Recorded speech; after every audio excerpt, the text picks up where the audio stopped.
welcome back to another Spark video. In this video, we're going to be doing something different. Rather than learning about a topic or another part of STEM or economics, we're going to be talking about how to study for those AP exams.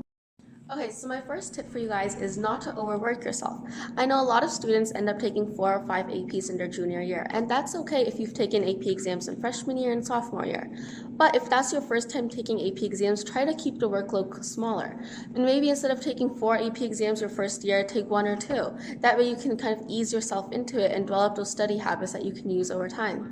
Now, on the College Board website, it gives all this information, and the third tip I'm going to give you is going on the College Board website and using it as best as you can. Now, the College Board website actually has a lot of information. You just need to be able to use all of it to your advantage. So for each AP exam, let's say you're taking the AP Government exam, go on there and check how much each unit is rated. Maybe Unit 4 is rated more than Unit 2. Now, try to focus on each of those units and prioritize it. For instance, if you're really good at Unit 1, but it's only rated 8%, you should focus on other units that you're struggling with. Now, this will help you give more time to the units that are covered more on the test and develop better skills. Now, the fourth tip actually also has to do with the College Board website because it's just so helpful. Now, on the College Board website, you're going to have past FRQs. They won't give the multiple choice exams, but you can look it up. And I think there are a couple of multiple choice exams out there that the College Board has allowed to release. Now, on those, you should look up those FRQs and make sure the test hasn't changed. And if it has, maybe look at the questions that are most similar to the latest version. Now, look at those past student responses. Before actually answering it, look at those student responses. Look at who got all the points and who got the least amount of points and try to compare it. Then write your own version and compare it to and see which one of yours is most similar to. Now try to use and notice the tips, the little things that the person who got more points used. For instance, let's say the person A got 9 out of 9 points on their essay portion. Now try to see what your essay is missing. Does your essay make the same arguments? Does your essay use the same amount of evidence? Now compare it to someone who got, let's say, 5 out of 9 points. And how is your essay similar to that? And what negative points do you see similar to at each one? Now, College Board writers or graders actually write comments for each one. So you can scroll down and see the comments and try to see and improve your own writing. What you can also do is asking your AP teacher. But if you're self-studying, it's really important to get all that practice in. Now, my sixth tip for you guys is to practice. Now, I mentioned this briefly before. Practice is really, really important. You need to practice, practice, practice. Look up all those FRQs, take those multiple choice exams, and buy a prep book.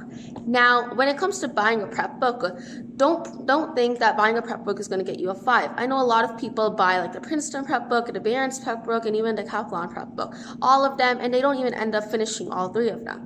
What's important is using your resources to the best of your abilities. So use those resources, take those tests, do as much practice as you can, and then finally buy a prep book. Now, I think you should do some research based on how you learn best. For instance, the Princeton prep book is really good at those 2 difficult questions in the exams, but the Barron's prep book really does a great job explaining things. So if you're struggling with the materials, I suggest you buy the Barron's prep book and really go over it and go through the entire prep book, write down notes in your notebook, and then compare it to the notes your teacher gave you, and try to see if you better understood the topic you were struggling with before. Now, if you're trying to get more practice, try to buy the Princeton prep book.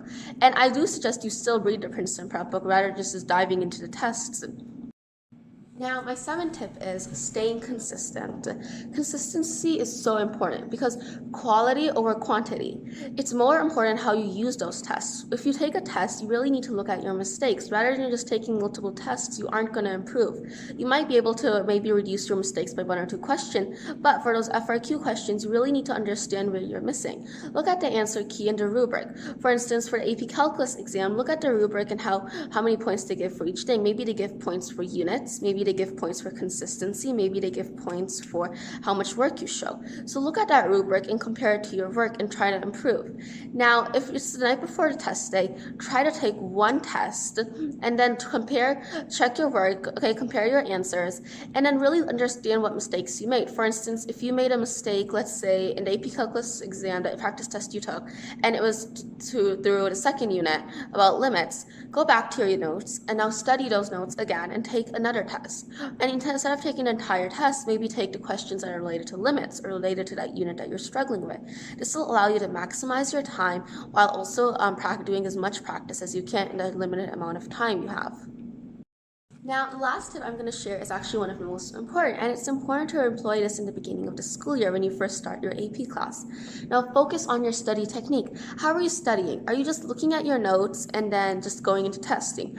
Or are you more of a flashcards person? Do you make flashcards? Do you make Quizlet? It's important to develop a good study technique and explore different ways. If you haven't really tried being quizzed by your friends, do that and see how it works.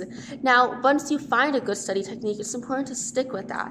It's important to be consistent with that come test day. If you're not familiar with taking flashcards or it doesn't really work with you, then it probably isn't a great strategy to spend 2 hours making 100 flashcards. Instead, you can just ask your family or friends to quiz you, or you can look at your notes and then condense them on a separate piece of paper. And instead of bringing your entire notebook to study with you, you can just use that one piece of paper that you have which summarizes all your notes. Also, it's really, really important to also have a steady and consistent note-taking technique.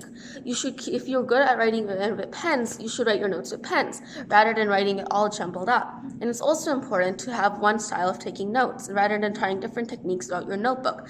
When you're going to be using your notes to study, it's going to be confusing, and it's going to be even more difficult if you use multiple colors of highlighters. Now, highlighters are really beneficial, but it's not. I don't really suggest, and statistics also show it's not very useful to use more than 5 colors of highlighters. Personally, I only use one highlighter when I'm taking my notes, and it's important, instead of going for the fancy bells and whistles, just to keep it consistent and use it and easy to use. Okay, that's it for today. I hope these studies techniques help, and make sure to employ these in the beginning of your school year, and subscribe to watch more videos. Thank you.